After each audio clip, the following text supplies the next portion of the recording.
Part 2 plates நேர்களுக்கு வணக்கம். இன்னைக்கு இட்லி தோசைக்கெல்லாம் தொட்டு சாப்பிட்றதுக்கு ஏற்ற மாதிரி நல்ல கார சாரமான இட்லி பொடி செஞ்சு காமிக்க போகிறேன். வாங்க எப்படி செய்கிறதுன்னு பார்க்கலாம்.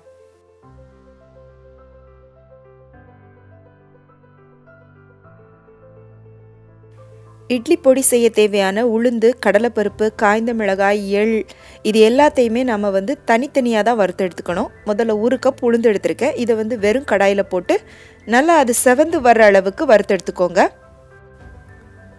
உளுந்து கடலைப்பருப்பை சரியாக வறுக்கலை அப்படின்னா நம்ம சாப்பிடும்போது பருப்போட பச்சை வாசனை வரும். அதனால் அடுப்பை நல்லா மீடியம் ஃப்ளேமில் வச்சுட்டு நல்லா வறுத்து எடுத்துக்கோங்க.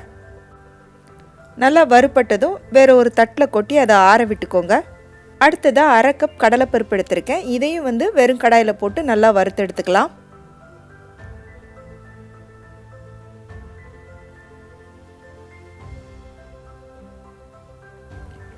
அடுத்ததாக 1/4 கப் வெள்ளை எள் எடுத்திருக்கேன். இதையும் வெறும் கடாயில் போட்டு அது நல்லா நிறம் மாதிரி படப்படன்னு பொரிஞ்சு வர்ற அளவுக்கு வறுத்து எடுத்துக்கோங்க. இப்போ பார்த்தீங்கன்னா எள் நல்ல கலர் மாதிரி வறுபட்டுருச்சு. இப்போ இதையும் தட்டில் கொட்டி ஆற விட்டுக்கலாம். அடுத்ததாக கொஞ்சமாக கருவேப்பிலையும் வெறும் கடாயில் போட்டு ஒரு நிமிஷம் மட்டும் வறுத்து இதோட சேர்த்துக்கோங்க. என்னடா கருவேப்பிலை காஞ்சி போய் இருக்குதுன்னு பார்க்காதீங்க. என்ன மாதிரி வெளிநாடுகளில் இருக்கிறவங்களுக்கு அங்கே கருவேப்பிலை கிடைக்கிறது கஷ்டம்.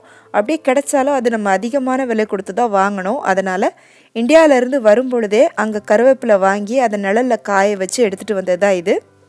அடுத்ததாக பூண்டையும் காய்ந்த மிளகாயையும் வறுக்கிறதுக்காக ஒரு 1/2 டீஸ்பூன் எண்ணெய் மட்டும் கடாயில் போட்டுக்கோங்க. அது சூடானதும் ஒரு 4 பல் பூண்டு அதில் போட்டு நல்லா வறுத்துக்கோங்க. இந்த பூண்டோடவே சேர்த்து காய்ந்த மிளகாயையும் வறுத்தெடுத்துக்கலாம். 15லேருந்து 20 காய்ந்த மிளகாய் வரை சேர்த்துக்கலாம். நான் இன்னைக்கு 15 காய்ந்த மிளகாய் எடுத்திருக்கேன். உங்களோட கார அளவுக்கு ஏற்ற மாதிரி நீங்கள் கூடவோ அல்லது குறைவோ காய்ந்த மிளகாய் சேர்த்துக்கோங்க.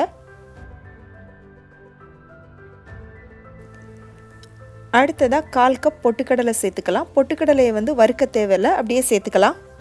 இது எல்லாத்தையுமே நல்லா ஆற விட்டுட்டு மிக்சியில் போட்டு அரைச்சிக்கலாம். முதல்ல பூண்டு, காய்ந்த மிளகாய், கருவேப்பிலையாக அரைச்சிக்கோங்க. அதுக்கப்புறமா உளுந்து, பொட்டுக்கடலை, கடலைப்பருப்பு இதை போட்டு அரைச்சிக்கோங்க. கடைசியாக எள்ளை போட்டு அரைச்சிக்கலாம். இப்போ எள்ளை தவிர வறுத்து வச்ச எல்லாத்தையும் மிக்சி ஜாரில் போட்டு நல்லா அரைச்சி எடுத்தாச்சு.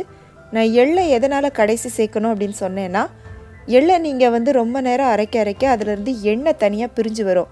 அப்புறம் உங்களுக்கு இட்லி பொடி நல்லா பவுடராக இல்லாமல் கட்டி கட்டியாக ஆக ஆரம்பிச்சிடும். அதனால் எள்ளை மட்டும் கடைசியாக சேர்த்து அரைச்சிக்கோங்க. இதோட 1/2 டீஸ்பூன் அளவுக்கு பெருங்காயத்தூள் சேர்த்துக்கோங்க. தேவையான அளவுக்கு உப்பு சேர்த்துக்கோங்க. இப்போ வறுத்து வச்ச எள்ளையும் சேர்த்து திரும்பவும் மிக்சியில் நல்லா அரைச்சி எடுத்துக்கோங்க. இட்லி பொடி அரைக்கும்போது ரொம்ப ஃபைன் பவுடராக அரைக்காமல் உங்கள் கையால் தொட்டு பார்த்தீங்கன்னா கொஞ்சம் கொரகொரப்பாக இருக்கணும். அந்த மாதிரி அரைச்சி எடுத்துக்கோங்க. நம்மளோட காரசாரமான இட்லி பொடி தயாராகிடுச்சு. இதை ஒரு ஏர்டைட் கண்டெய்னர்லையோ அல்லது ஒரு பாட்டில்லையோ போட்டு ஸ்டோர் பண்ணி வச்சிங்கன்னா 1 மாதம் வரை கெட்டு போகாது.